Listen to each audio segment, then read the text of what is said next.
저는 한양대병원 소화기내과 윤아일린입니다. 저는 만성 간 질환을 담당하고 있습니다. 네, 안녕하세요. 저는 한양대학교 병원 외과에 지금 간담체 분과를 담당하고 있는 정윤경입니다. 네, 오늘은 이제 저는 내과고 외과 정윤경 교수님과 함께 간암에 대해서 간단히 알아보는 시간을 가지고자 합니다.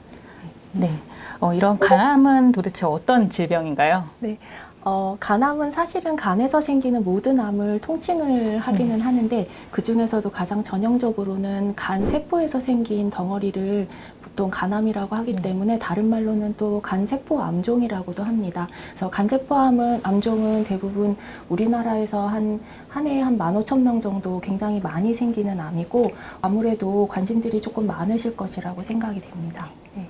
간암은 왜 생긴다고 알고 계시나요? 예전에 이제 비형간염 예방접종을 하면서 최근에는 많이 유병률이 줄기는 했지만 우리나라에서는 그래도 여전히 가장 많은 원인은 만성 비형간염이고요. 그 외에는 이제 뭐 C형간염, 알코올성 간질환, 비알코올성 지방간 이런 것들이 이제 간암을 일으킬 수 있습니다. 그러면 이렇게 생긴 간암은 어떻게 진단을 하시나요? 가장 정확한 것은 조직 검사를 해서 그 부분이 정말 간세포 암종인지 확인하는 것이 가장 정확하기는 하고 또 만약에 이제 간 기능이 떨어져 있어서 뭐 출혈이라든지 이런 합병증이 우려돼서 조직 검사를 못하게 되는 경우에는 환자분이 정말 간암이 잘 생길 수 있는 굉장히 고위험군이고 CT나 MRI 검사에서 매우 전형적인 소견으로 보이면 영상 검사만으로도 진단을 하기도 합니다. 그러면 이렇게 생긴 간암은 사망률이 굉장히 높다고 알려져 있는데 그 이유는 뭐죠? 거의 이제 많이 진행되었을 경우에만 증상이 발생하니까 대부분 병원을 늦게 찾아오시는 경우가 많고 그렇다 보면은 비교적 진행된 간암인 경우가 많아서 이제 그럴 때는 치료할 수 있는 선택의 폭도 좀 좁아지고 또 치료 효과도 좀 적은 경우가 많고요. 그리고 또한 이제 간암이 치료가 되더라도 워낙에 간질환 자체가 계속 유지가 되고 있기 때문에 5년 이상 경과를 해도 결국 완치라는 개념이 별로 없이 결국 간암이 계속 재발할 수 있어서 사망률이 높다라고 생각하시면 될 것 같습니다.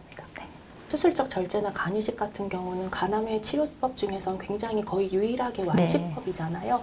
그래서 어떤 경우에 주로 이제 간 절제술이나 이식을 고려하시는지. 간암의 상태입니다. 그래서 단순히 간암이 있다 없다가 아니라 위치나 크기, 개수 이런 것들을 모두 고려를 해야 돼서 아주 작은 암이라고 할지라도 주요한 혈관을 이제 침범했거나 이럴 경우에는 수술이 불가능한 경우들도 있을 수 있고 아주 크다고 하더라도 한 엽에 국한되어 있는 경우에는 수술적 절제가 가능한 경우들도 있습니다. 그래서 간 절제가 1차적으로 저희가 선택하는 방법이기는 한데 사실 1년 생존율 같은 경우에는 95%까지 보고를 하고 있지만 5년 생존율은 수술 단독으로만 했을 때는 한 5, 60% 정도밖에 되지가 않는 게 사실입니다. 사실 5, 60%라고 하면 다른 암종에 비해서는 굉장히 낮은 편이긴 한데요. 그래서 이러한 이유로 최근에는 간 경변과 간암을 동시에 치료할 수 있는 간이식이 아주 중요한 치료 방법으로 자리 잡고 있는데요. 간이식은 이제 기증자도 필요하기 때문에 조금 더 엄격한 기준이 필요한 것이 사실입니다. 그리고 안타깝게도 모든 환자분들이 간 이식을 받을 수 있는 것은 아니고 정확한 것은 이제 간 이식을 하는 의사와 면담을 통해서 결정하는 것이 제일 정확합니다. 찾아오시는 환자분들이 외래에서 제일 궁금해하시는 게 이식을 하게 되면 비용이 어느 정도나 소요가 되는지 굉장히 많이 궁금해하시거든요. 간 이식의 경우에서는 이제 비용을 사실 제일 많이 걱정들을 하시는데 간 이식은 우리나라 국민건강보험에서 산정특례라고 해서 진료비의 대부분을 한 5% 정도만 부담하실 수 있게 하는 그 제도가 있습니다. 그래서 얼마다 이렇게 말씀드리기는 조금 어렵지만 그래도 생각하시는 것보다는 훨씬 저렴한 금액에 하실 수 있기 때문에 부담 없이 일단 이식 코디네이터 선생님과 상담을 받아보시는 게 좋을 것 같습니다.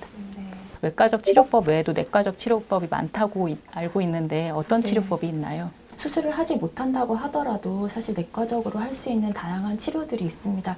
그 중에서도 거의 수술에 버금가게 금치 또는 완치를 목적으로 하는 치료가 이제 보통 고주파 열치료술 또는 에탄올 주입술이 있고요. 고주파 열치료술 같은 경우는 간암 크기가 작거나 또는 이제 개수가 뭐 3개 이하로 이게 굉장히 적은 경우에 시행이 이제 가능한데 내과적으로 고주파 열치료술이 가장 이제 완치적인 목적이니까 고주파 열치료술이 먼저 가능한지를 확인 확인을 하고 간암 특성이나 간 기능이 고주파 열 치료술이 합당하지 않다고 하면 그 다음에 이제 치료를 고려하는 것은 경동맥 색전술이고 사실 현재 가장 많이 사용되는 치료법이기도 합니다. 그 다음에 이제 고주파 열 치료술이라든지 색전술이라든지 이런 것이 만약에 안 된다고 하면은 최근엔 이런 분자표적 치료제 말고도 면역 항암제라고 알려져 있는 면역 관문 억제제나 이런 것도 많이 도입이 되고 있기 때문에 아마 앞으로는 진행된 간암에서도 치료 성적이 많이 향상될 수 있을 것이라고 기대하고 있습니다. 간암 수술한 이후에 관리법에 대해서도 환자분들이 사실 많이 궁금해 하시거든요. 혹시 이 부분에 대해서 꼭 당부해주고 싶은 부분이 있으세요? 네, 이제 간암 수술을 받은 환자에게서 가장 중요한 것은 주기적인 검사라고 생각을 합니다. 간암 환자의 경우에서는 잔존 간 기능 그리고 재발 여부가 환자의 장기 생존율의 가장 중요한 요인이기 때문에 이 관련해서는 최소 5년 이상의 추적 관찰이 필요합니다. 더불어 한 가지 꼭 드리고 싶은 말씀은 당연히 뭐 금주, 금연 이런 기본적인 관리는 아주 크게 도움이 되겠지만 건강에 좋다고 혹은 이제 암에 좋다고 인증받지 않은 건강식품들을 이렇게 많이 드시는 경우가 많습니다. 예를 들면 뭐 버섯 달인물이라든가 무슨 즙 이런 것들 등등을 드시는 경우가 있는데 드셔야 할 일이 있다고 하면 주치의와 이렇게 상의를 한 다음에 결정하시는 것을 권고드립니다. 그러면 간암 수술하고 내과적으로는 어떤 관리가 필요할까요? 간암은 사실 기저간 질환의 간염이나 간경변이 동반된 경우가 많아서 5년이라는 완치 기간이 지나도 재발을 하는 경우가 많기 때문에 굉장히 주기적으로 영상 검사와 혈액 검사를 통해서 재발 여부를 계속 추적해야 된다는 게 굉장히 중요하고요. 지방간에 의한 또 간암도 많이 이슈가 되고 있기 때문에 적절하게 체중 관리를 하고 그리고 동반된 뭐 대사성 질환, 뭐 고혈압, 당뇨, 고지혈증과 같은 그런 질환들에 대해서 계속적으로 이렇게 관리를 하시는 게 굉장히 중요하다고 생각됩니다. 네, 오늘 환자분들이 외래에서 굉장히 많이 궁금해하시는 내용들을 외과 정윤경 교수님과 논의할 수 있어서 굉장히 유익한 시간이 된 것 같습니다. 오늘 윤하일린 교수님과 간암에 대해 알아보는 굉장히 유익한 시간이었습니다. 감사합니다.